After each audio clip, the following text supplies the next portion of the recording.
Welcome to Leaning Into Your Leadership from Seasonal Pathways. I'm Robin Stevenson, the CEO and founder of Seasonal Pathways. And here's what I really want to share with you today. In our quest for abiding success, we've identified the need for commitment, both on a personal nature, but also commitment from our team.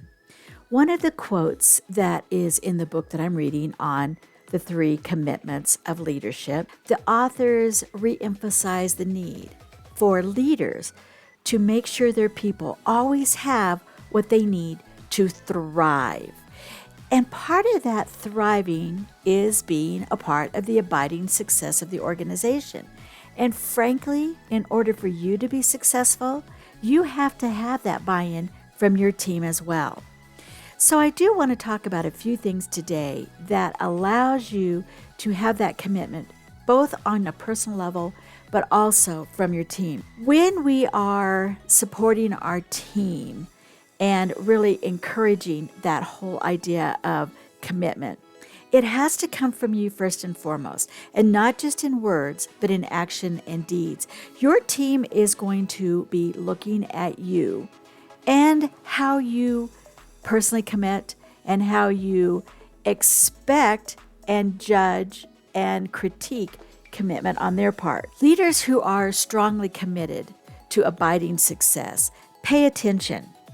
They pay attention to how they lead. They pay attention to the environment that their leadership creates.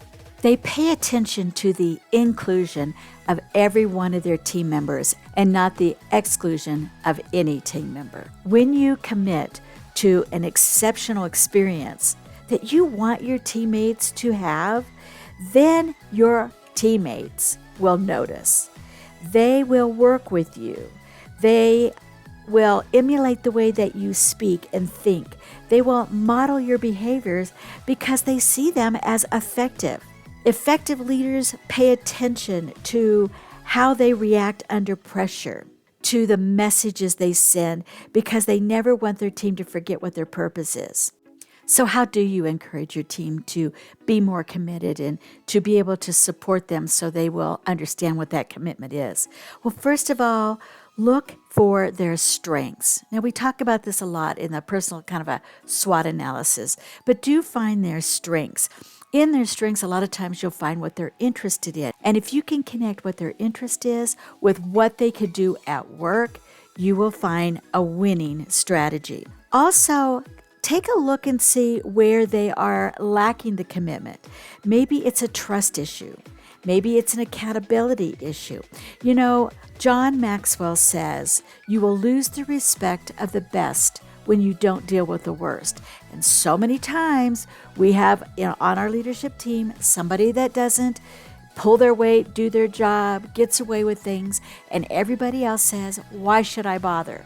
So keep that quote in mind and make sure that you're holding people accountable. Make sure that you have their respect, and if you don't, you need to find out why.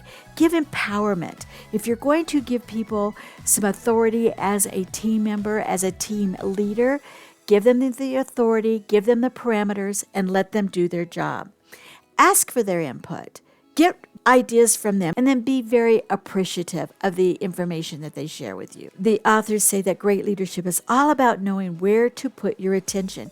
And when you really focus on your attention, who's aiming for abiding success with their teammates, it creates muscle memory. And this is important because here's the reality. Your leadership won't shine when life is easy, but it comes from the toughest times of torrential storms in your life. And the leadership environment that comes out of that is what your team will judge and say, that's a leader I can follow. Hey, thanks for joining me today. I hope you really got something in this podcast that is of great importance to you, something you can actually use in your day-to-day leadership.